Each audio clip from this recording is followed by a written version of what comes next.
All right, baby, guess where I'm taking you today? Somewhere in the United States. That's right. We're going to take you to the place that has the most bridges of anywhere in the world. That's interesting. Yeah, absolutely. And it's also the birthplace of the Big Mac.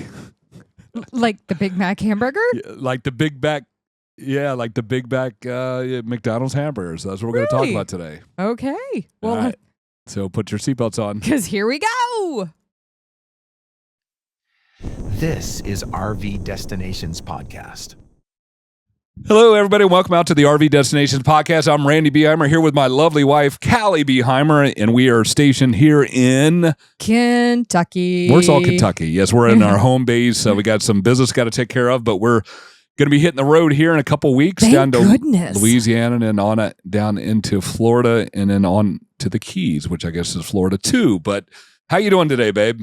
I'm doing good. I'm excited to get back on the road again. I'm getting really antsy sitting here. We've been here for a month now, and that's more than enough. For a traveler, right? Yeah, you start getting the travel bug in about 3 weeks is what I'm finding. But anyway, well, welcome to the show, and we're glad you're joining us. Today we're going to talk about a really fun city. You might not think of this as an RV destination, but your travels might take you there, and there's a lot of cool things to do. And so we want to talk about this. But first, let's bring on our special guest today. You want to introduce her? We have two special guests with we us, do. and I am so excited. So we have Whitney O'Halek, who has been with us. She's like the OG. She has been with us from the beginning. And then we have, I'm just going to put it out there, the world's youngest podcaster, hands down ever. And it's her baby Iris. So hi, both of you. How are you doing? Hi, we are good. How are y'all doing? We're doing really good. We love that you have Iris. She is just so sweet and so precious. And yeah. No, it's so wonderful. I can't see you where I'm sitting now, but I came over earlier and said hi. And yeah, it's just sweet. I love her little sun hat. That's just precious. Yeah. I was going to say, you two just returned from a trip, a beach location. Why don't you tell us a little bit about that? How did that go? We did. Yeah, we went to Palau, which is about 2 hours west of Guam, so the very far western Pacific. And it was beautiful. They call it pristine Palau, and that is the truth. It is one of the most pristine places that I have ever been, largely, I think, because of its remoteness. But they have a lot of World War II history there, including like wrecks in the water, like planes and ships in the water that you can dive to. It was truly one of the clearest places that I've ever been. And we actually took a scenic flight over the Rock Islands, which is a UNESCO World Heritage Site. It is just beautiful. I mean, there's such clarity in the water, and the Rock Islands it just looks like this like mound of trees in the middle of the ocean. Wow. All these different mounds of trees. It's just truly, truly unique. I've never seen anything else like it. So it was certainly worth the trip. And it was baby's first scenic flight. And we had a great time. We had a really fun time. That's awesome. Well, the water probably is pretty, almost as nice as Pittsburgh's water in Palau. So, but it's hotter than Pittsburgh's water, that's for sure. Right. I'm sure. But no, that's awesome. I love to see that you two are traveling and getting out there and enjoying the world. So Whitney is the only person in this world that I think travels more than us. Oh my gosh, yes. We say that every time we have her on the show, but she literally is traveling all the time. And her trust fund must be much bigger than ours because we just I wish we just booked Caly's turning the big 5-0 this year. We just booked a 20 days in Scotland, so we're really excited to go to the Highlands and all that. But and then we're considering doing Bali next year, but lot up actually I guess we're going to be going to Iceland instead of Bali because of the way the trip kind of worked out. We've got a travel credit on a company, and I think we've pushed that off to next year and going to go to Iceland. But anyway, so we got a lot of things up on the thing, but we got to move our RV a lot too. So let's get into Pittsburgh, the fun city. Now, Caly actually was born in. I was born in Pittsburgh. All of my family is from Pittsburgh. And I know you talk about this some in the top 10, but it is a huge melting pot of different cultures. Yes. I'm Polish. And there's a very, very large Polish community there. So that it's neat. So you really do get to kind of experience different cultures and heritages right there in Pittsburgh. Yeah, actually, I was talking to our neighbor about that, our old neighbor, and now where our old home used to be, and he was saying that Pittsburgh has a big Polish population, Italian population, and a few others. So it's a very, very culturally diverse city, which is cool, and a lot of good restaurants and different things to do as well. Food is great. So, food is amazing. So we're really excited about this. And so if your path takes you to Pittsburgh, listen to the podcast today. We're going to tell you all the different things to do in the area. Now there's more, but we've kind of picked out some of our favorites. Right. Or even if you're just passing through, heading to or from another area, Pittsburgh is a wonderful, wonderful place to stop. And I've always attributed it to it's a very similar to Cincinnati, Ohio. So it's a river town. And it just has a cool vibe and a cool feeling to it. It really does. Yep. You want to jump into some fun facts about Pittsburgh? Let's hear about the fun facts, especially the whole Big Mac thing. Yeah. So some of these, I'm sure, are going to touch on some of the things Whitney is going to speak about. But so let's just jump right in. I'll try to be very brief. So Pittsburgh has 446 bridges. I don't doubt it. 446 bridges, more than any other city in the world, including Venice. Wow. It's truly a paradise for photographer and fans of scenic cityscapes. So I did know there was a lot of bridges. I didn't realize it was more than any other city in the world. And there was one bridge, too, that was over a steel factory. The steel factory went up in flames and melted the bridge. Yep. And so the cool thing... I did not know about that. Wow. Yeah, it was like years and years ago when I was a little girl. So, I mean, just like 5-6 years ago. And I can remember driving by it and just the bridge just completely melted sitting on top of this factory below it. It was wild. Wow. So one is of the wild.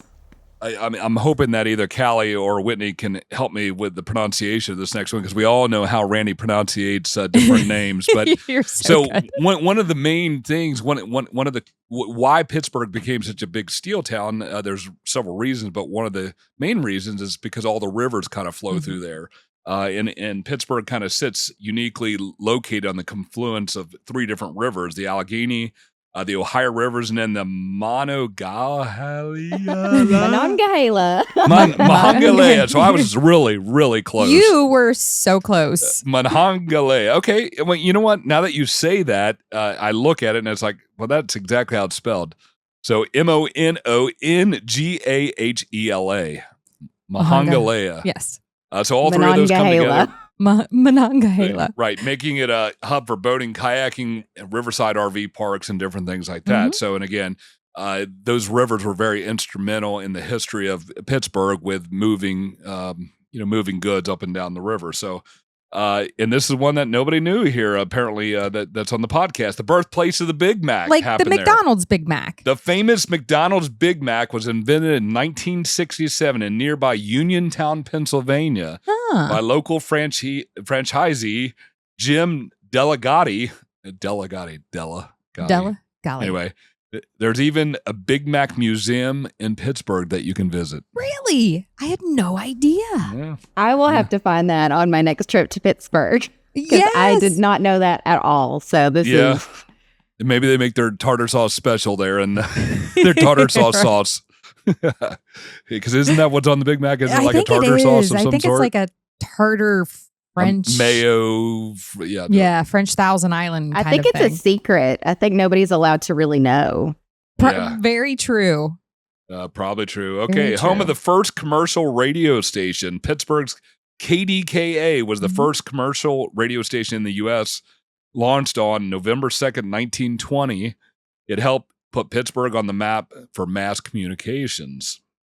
So the Steelers Nation Central, with 6 Super Bowl titles, Pittsburgh Steelers fans are everywhere, but there's nothing like being in a town during the game day. Heinz Field buzzes with energy. I guess now it's, I guess they don't call it Heinz Field anymore. Oh, really? Yeah, I think they changed the name of it. I don't know what it is, but I think that's an old name. The Inclines are iconic. You can ride, Monongahela Incline and Duquesne. Duquesne. Duquesne. Oh, that's Duquesne? Yeah, it's French. I am really pushing my there's a Kentucky lot of extra education. letters in there. Yeah. Just throw a couple vowels and a few more consonants, and you'll confuse somebody from Kentucky. So you can ride the Duquesne and Monongahela Incline for unbeatable views of the city skyline. They're working funiculars that have been running since 1870. Funiculars? What's a funicular? Funicular is like a funicular. It's like a ski lift, but on the side of a mountain. This is saying funicular. Funicular. With a U, not an I. Funicular. Funicular. Okay. All right. Robot City. I'm really struggling today. Pittsburgh is a leader in robotics and artificial intelligence thanks to research from Carnegie Mellon University. Uber and Aurora even test self-driving cars here. So interesting. And the new stadium name I think is Acrisure. Acrisure? Is that how you say it? Acrisure. We're really I know. Hitting it out of the park Pittsburgh, this time. you're killing me. You're making me not look like a Pittsburghian. Yeah. Mr. Rogers' Neighborhood was real. Beloved children TV host. Is that okay? It is. Red Roger was from Latrobe, just outside of Pittsburgh, which we're going to talk more about it later. Mm-hmm. Pierogi capital of America. Pittsburgh is crazy for its pierogies, so much so that there's an annual pierogi festival and pierogi races during Pirates games at PNC Park.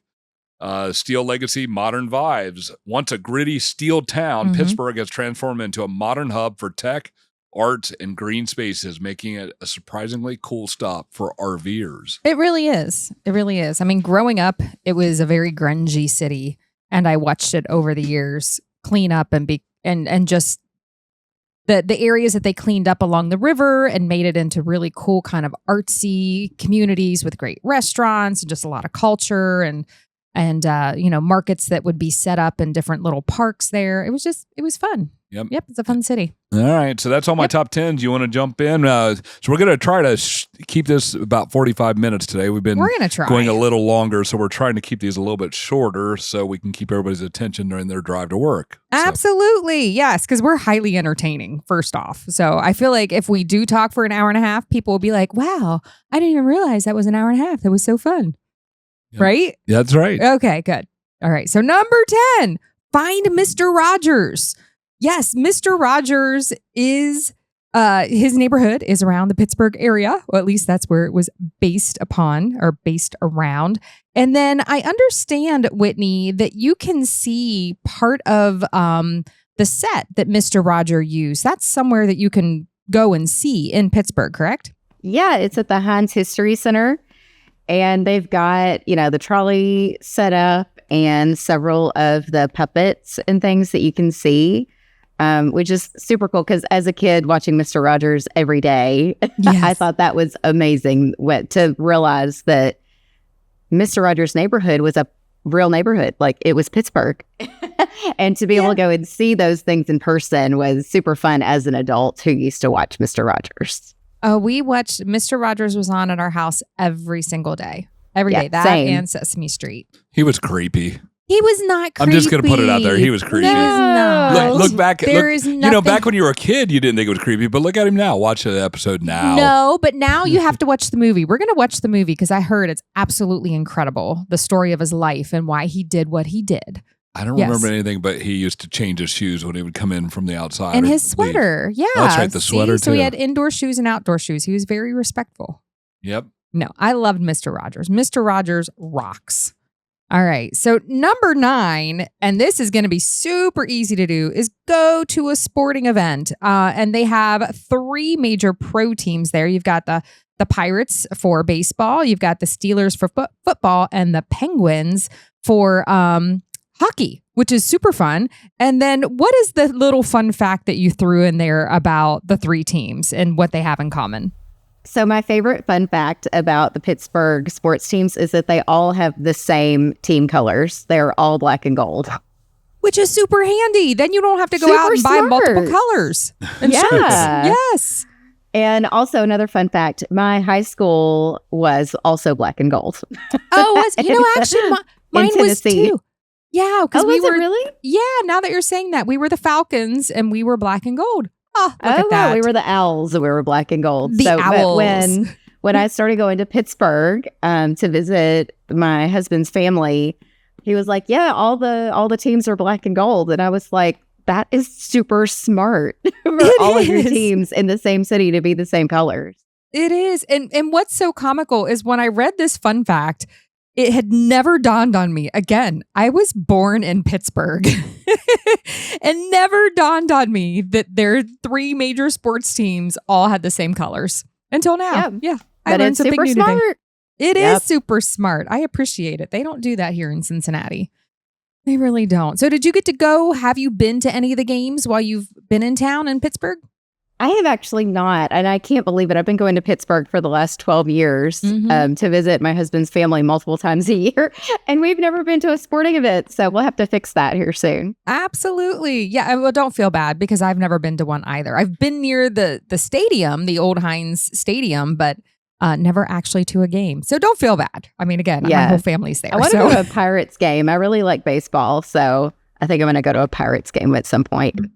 I do too. I'm a big fan of baseball, and nothing goes better with baseball than food.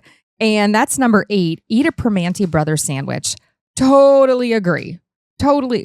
What is Gus doing over there, He's babe? tearing up my notes. Oh no! We've got The Garfield dog is over eating here. your homework. No, the cat. dogs are fine. The cat. I mean, he terrorizes us, and I hate cats. I mean, he's lucky he's still alive. Okay, sorry. I got distracted. For anybody on YouTube, just saw me go and save your notes and your wallet because that was next, honey. He was going to, and he really is. This cat, I'm digressing for a second.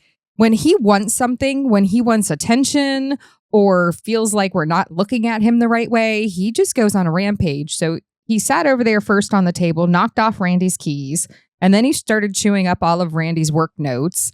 And Lord only knows what he's going to find next. He'll find something. I'm going to get something to throw at him in a minute if he starts chewing on my digital writer. That's next, and I'm going to throw a glass at him. All right, moving on. Okay, so Primanti Brothers. It is a staple in Pittsburgh. You must go to a Primanti Brothers. And I have been to the Primanti Brothers. Now, I've not had their specialty sandwich they're so famous for, but I've had their other sandwiches, and they're to die for. They are so good. So tell us some about Primanti Brothers. So if you go for the Primanti Brothers sandwich, bring a friend because it's massive. One of the ingredients inside the sandwich is French fries. Yes. So it's like a gustatorial event that that you need to be able to share with somebody unless you come super hungry. Yes, I love that. And I do remember it has been so many years since I've been to a Primanti Brothers, but I remember the sandwich that I got. I think I ended up getting like a half a sandwich because it was so huge. My grandparents were like, "You're not going to eat all of that. Just get a half a sandwich." Yeah, but Primanti Brothers, again, is a staple in Pittsburgh. They've been around since 1933. There's 19 different locations, so you're sure to find one. Definitely go in there and grab one. And if you don't make it to Primanti Brothers, you got to find a place that serves pierogies. You've got to get a pierogi too while you're there, because that's another staple. All right. So number 7 is explore the Carnegie Museum. Museums, actually. Andrew Carnegie just is from the Pittsburgh area and really left his mark there, which is incredible. You can see just how much he's done actually throughout the United States, but they're specifically in Pittsburgh. So tell us some about these different museums that he funded. So you will see the name Carnegie in a lot of places. Carnegie Mellon University. Andrew Carnegie was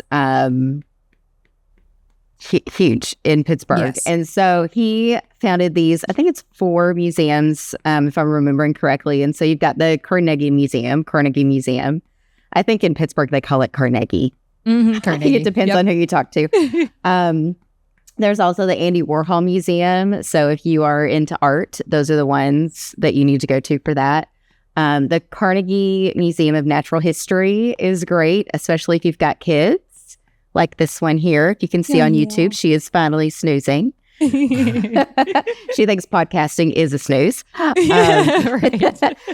the Carnegie Museum of Natural History is where you'll find the dinosaurs and the gemstones of all different colors. And so the Carnegie Science Center is also good for kids. So you've got a lot of options there. And if I'm remembering correctly, you can get a ticket for all of the museums, like at a discount. And so you should definitely look into that if you're going to be in Pittsburgh and if you're a museum person.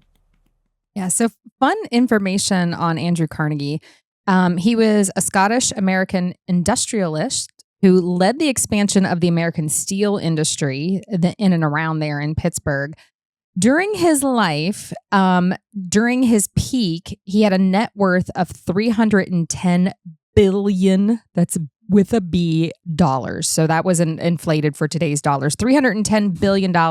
But the cool thing about him is he gave away over 90% of his net worth and wealth to a ton of different organizations, foundations, charities, museums, libraries. And that's why you see his name in so many places around the United States, because he believed in that. I mean, and that's a ton of money to go out and to help communities. So I think that was so sweet and so special about him in particular. All right. So number 6, visit the Nationality Rooms at the Cathedral of Learning. Okay. So what are these Nationality Rooms and what is this Cathedral of Learning? So it's at the University of Pittsburgh, and it's the Tower of Learning. Is like, you know, we were talking before about how Pittsburgh is a melting pot, and you've got people from all different places, especially Poland, but also all different places from all over Europe. And so the Nationality Rooms kind of highlight all of the different people who make up Pittsburgh. And I actually went at Christmas time, and all of the rooms were decorated for Christmas with a theme of a different country. And so there were these Christmas trees with ornaments that were, like handmade in traditional ways or traditional things, were on the trees. And so it was super cool. It was a super cool kind of perspective on, because it wasn't like about the history of these countries. It was more about the art and the craft that these people brought with them from all of these different places, into the melting pot of Pittsburgh. So if you're interested in different nationalities, different countries, people from different walks of life, you should definitely put this on your list of things to do. Yeah, I pulled this up online. This is incredible. Like, these aren't just some little rooms. These are beautifully gilded, architecturally, wow, rooms at this university. I mean, arches and just decorated to the nth degree. I mean, they're absolutely stunning. That is fascinating. I wish, because I know, Bo, you're going to pop up some pictures. Pop up some pictures if you're on YouTube. And if you're not on YouTube, go out and Google the Nationality Rooms because they're absolutely stunning. It's so cool. Like, I'm looking at one that's like kind of Japanese style, and there's another one that's done in French style, and one that's kind of done in Gothic that looks like these French cathedrals, and one that's Roman looking. I mean, they're just incredible. They're all completely different. It's absolutely fascinating. That's so cool. Mm-hmm. And I love that Pittsburgh really celebrates the different nationalities that make it up. Yes. They're not trying to not see that about, they're not trying to homogenize everybody. It's like they're kind of honoring all of the different parts and pieces that make up the people of Pittsburgh. Absolutely. Because like we talked about before, I'm Polish, and there's a huge Polish community there. And so it's really neat that they've embraced that versus like what you've said, just kind of, we're all one. Absolutely. But I think we need to cherish those parts of our past that make us all so unique. Yeah. Yep. When it's time to put your jacks down on your RV, you want to make sure you have a strong, flat surface to support your rig. Blox are the strongest trailer jack blocks on the market. Made with 100% recycled plastic, Blox offer trailer jack blocks to fit a variety of jacks for RVs, horse trailers, boat trailers, utility trailers, and more. Whether you have post jacks, stabilizer jacks, wheel jacks, scissor jacks, or pad jacks, Blox provides a stackable, versatile, and sturdy solution. Offering a lifetime warranty and made in the USA, Blox are your trailer jack solution. Visit myoxblox.com and use code RVD to save 10% on your purchase of Blox trailer jack blocks. Okay, so number 5, and I have done this, and it is a blast, and it's take an incline up Mount Washington. It is such a fun thing to do, such a fun thing to see. I know I can't remember the one we went up on Mount Washington, but I know when we got, it was either at the bottom or the top, there was like this shopping mall that we walked around, and it's just a lot of fun. It's fun to do. So tell us some about the inclines. So the inclines there's two, the Duquesne and the Monongahela, which we talked about before. And it's a great way to get the most beautiful view of Pittsburgh. People think of Pittsburgh as like the Steel City. And my husband, when he was growing up, he was like, I didn't know that until I moved away from Pittsburgh that the sun could shine in the wintertime. Like, Right. Because So it's true. kind of this like battleship gray kind of thought that you have in your head of Pittsburgh, or most people. But because the steel mills are not quite so pervasive, Yes. it's really cleared up a lot. Like the weather has cleared up a lot. And so to see Pittsburgh from Mount Washington, like the incline up Mount Washington, is truly stunning. Mhm. The bridges and the water, I mean, anything on the water is going to be beautiful. So to see all of the buildings and the mountains and things around Pittsburgh, it's really, really beautiful. And going on one of the inclines is one of the best ways to see it. And so it's a funicular. And so it's like a ski lift, but it's attached to solid ground. It's not like hovering above the ground. So that's kind of what an incline is, or what a funicular is. And you can do both of them. You can do the Duquesne and the Monongahela. And so it was originally, and some people still do, use it for commuting. So if you are in Pittsburgh and you need to get up Mount Washington to your business, you could drive around and around up to get up the mountain, or you can take the incline and just go straight up. And so a lot of people still use it for that today. And once you're up at the top, you again get this spectacular view of Pittsburgh. So it's worth going just to get the view, in my personal opinion. Oh, totally agree. And it is. It's the views up there are just outstanding. Again, it has been, I was turning the big 50 this year. I was probably 21 or 22 or even younger. I might have been a teenager the last time I went up one of the inclines. So it's been a hot minute, but it was so fun. It's such a fun thing to do and experience, to get the just grand sweeping views of Pittsburgh and where the three rivers come together. It's a very cool experience, and you got to do it because there's really, like, much like Cincinnati used to have these inclines as well, and they're all gone, every single one of them. So for Pittsburgh to still have a couple left, it's definitely something sweet to check out. Yeah, absolutely. All right. Well, number 4 is visit the Block House, and I knew nothing about this. And this is down at Point State Park. And what is the Block House? So the Block House is from the French and Indian War. Oh, and it was a fort. Fort Pitt is the greater fort, and the Block House is the existing Block House now is the only one that's remaining. I think there were 4 or 5 down there, and now there's just the one. And you can go visit, and so you can learn a little bit about Pittsburgh's pre-revolutionary history. And if you remember from your elementary school history class or high school history class, George Washington, before he was George Washington, President George Washington, Right. he was something low down on the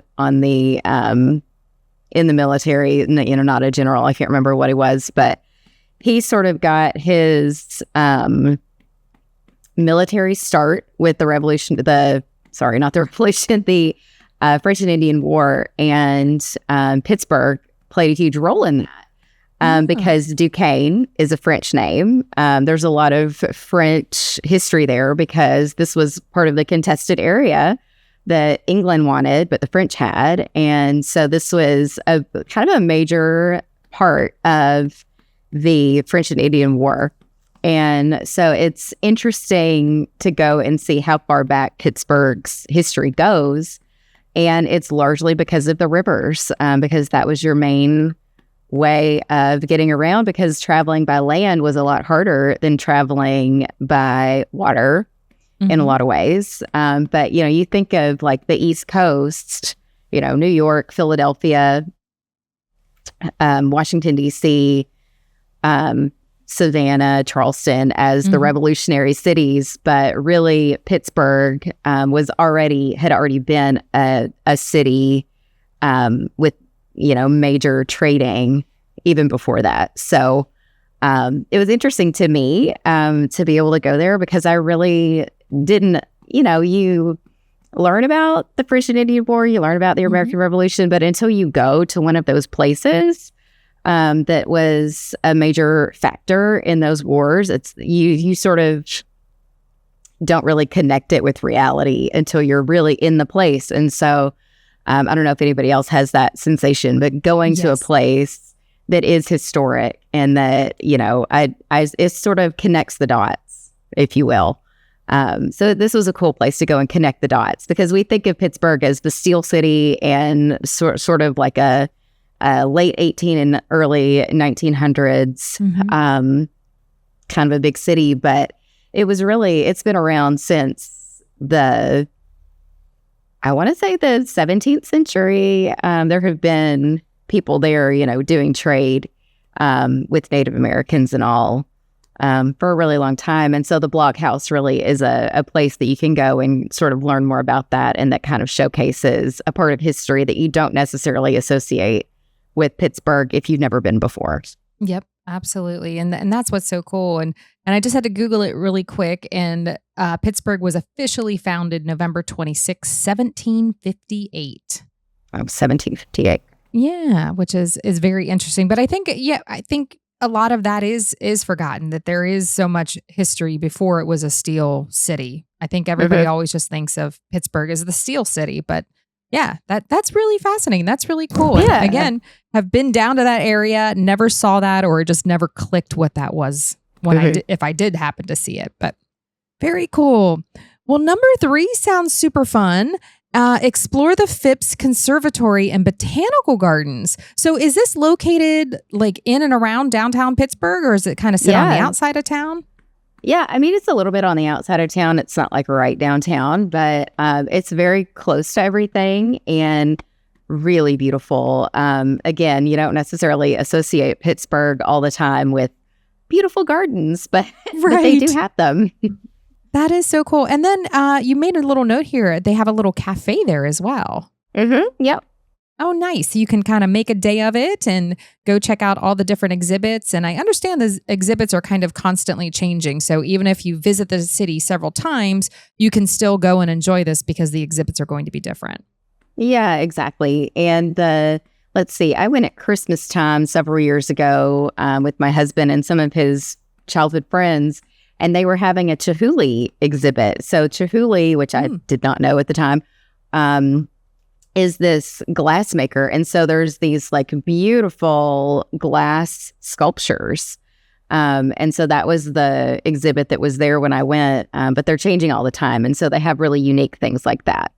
Oh, fun. That is fun. And I love conservatories and botanical gardens. I enjoy stopping to smell the flowers. So same. Very cool. Okay. So number 2, this is really interesting. The Point of View statue, which is located at the top of Mount Washington in a park up there, correct? Yes. Okay. So you can take the incline. Oh, perfect. Up Mount Washington. Yes. And there is like a walking path up there, so you can find this statue And it's actually in a really cool spot. So you've got a statue of George Washington in 1770 doing this face-to-face meeting with a Seneca Native American leader. I'm not going to pronounce the name correctly, but something like Gayasuda. Yeah, that sounds good to me. So hopefully I'm not offending anybody if I'm pronouncing that incorrectly. Doing my best. So they've got their weapons drawn and they're looking eye to eye. And between the statues, you see this perfect shot of downtown Pittsburgh. So it's an interesting statue. I mean, these are life size. These are not like, it's not a tiny statue. So these are life-size historical figures looking at each other. And so they've certainly got different points of view. But then between them, you see the view of downtown Pittsburgh. So it's a really cool location for this to be in, and a really interesting statue. And interesting, kind of makes you think about different points of view that you have with other people. And again, French and Indian War was sort of the historical event surrounding this, theme of the statue. So again, great for history nerds like myself. And it's a very cool statue. I pulled it up and I'm like at a loss for words as I'm thinking about it. It really does kind of make you stop and pause because they are in such a state looking at each other, and you can almost feel like what they wanted to talk about and what was going on and the problems they were trying to solve. And so it's, a lot of times you just see a statue and it's just a person standing there pointing off into the distance. And this is really like two people engaging in a deep conversation. So it's a very cool statue. It really is. So very nice. All right. Well, surprisingly, already we are down to number 1. 250 strands of light. Drum roll, please. And the number one thing to do in Pittsburgh is visit the Point. So the Point is a park where the 3 rivers converge down in the heart of downtown Pittsburgh. And it's a pretty sizable park. So tell us some about this park and what you enjoyed about it so much. So I love that it's like this little, like you're in the heart of downtown Pittsburgh, but it's a peaceful part of downtown Pittsburgh. It's right on the water. It's right at that confluence of all 3 rivers, and which is why they call it the Point. It's literally pointed like a peninsula, and you've got the rivers around it, and there's this green space, and you've got the block house there. So it's kind of a peaceful little spot. There's a fountain. So it's like walking distance to all of the businesses and shops and everything of downtown Pittsburgh, but it's like this little oasis in the city, which I love to find things like that. And Point State Park is where Fort Pitt used to be. So Point State Park used to be Fort Pitt. Okay. And there's I just pulled this up too, which is in your notes as well. It is the end point for the 350-mile hiking and biking trail from Washington, D.C. to Pittsburgh. That is so cool. So I pulled that up. That's the Great Allegheny Passage, and it's a rails to trail. But I mean, you could really make a serious trip, like if you are a tent camper, and take this path 350 miles from D.C. to Pittsburgh, and with stops along the way, and end up in one city and start in the other. And I think that's super fun. That's super cool. Yeah. Not anything that I would ever do, but no. So for the people who have been following us for a while, you know that I live in the DC area. I have not done this trail, but it's nice to know that it's there. Right, exactly. Like if you ever get an inkling, to throw Iris in a little baby buggy behind your bike and trek 350 miles, a few weeks later, you'll end up in Pittsburgh. Yeah. A few months later, probably, with a baby in tow. That's right. You need like a cart for Iris and then like another cart with all the luggage. Mm-hmm. Yep, exactly. All right, you want to talk about campgrounds? Yeah, what you got over there? So in the greater Pittsburgh area, there's over 45 campgrounds. Really? Yeah, there's quite a bit. There's none actually downtown or anywhere close to downtown. They're all pretty much on the outskirts. Some of the ones that are coming up high rated, Meadowbrook RV Park, Starry Fields RV Park, Miller's Campground, Flying Finn Family Campground in East Palestine, Ohio. That's about 37 miles away from city center. So anyway, lots of campgrounds. If you can't get in one, find another one because there's a lot of them here. So yeah, no problem at all. And then, of course, Pittsburgh's very spread out, so you'll want a car. This is not for sure. Maybe downtown you might be able to walk around, but some of these things are going to be out of the city, so you're going to want to drive. But anyway, that's about it for campgrounds. Yeah, definitely a lot to see and do there in Pittsburgh. This really just kind of touches the surface of all that there is to see and do, kind of down in the heart of downtown. It's a very cool, beautiful, historic town. A lot of history there. The buildings are beautiful. Even just walking around town is neat to see all the old buildings. And I had a grandmother that used to work down at Horns, which was like the department store back in the day. And I was just sharing a fun story with my dad about going to visit her at the department store. And she came and met us kind of like on the employees entrance. And I just remember like the elevators weren't fancy. They had wooden doors and gates. And I remember being in total awe of that because I was like, wow, I had no idea that there were separate elevators, like different kinds. And, they give you the fancy elevators in the actual department store, but the ones for the employees were not so fancy. Yep. All right. Well, thank you so much for coming on. Why don't you tell a little bit about what you've got going on? You're traveling a lot. You've got your blog going. Where can people find you and what can they find once they do find you? Yeah, so I can be found on all the places at Quick Wit Travel. And so quickwittravel.com is my blog, and you'll find all my travels there from, one corner of the globe to the other. Yes. But for the RVers out there, you'll find my United States page. And I have every state listed out, and you can see all of the information for each state that I have been to, as well as Canada. And I've got a couple of posts from Mexico too. So if you're into the international RV travel, you've got those resources for you. And so I'm also on Instagram and Facebook at Quick Wit Travel. And I would love to have you come follow me. And if you do, send me a DM and tell me where you found me. Tell me if you found me on this podcast. That would be great. I hope to see you around the blog.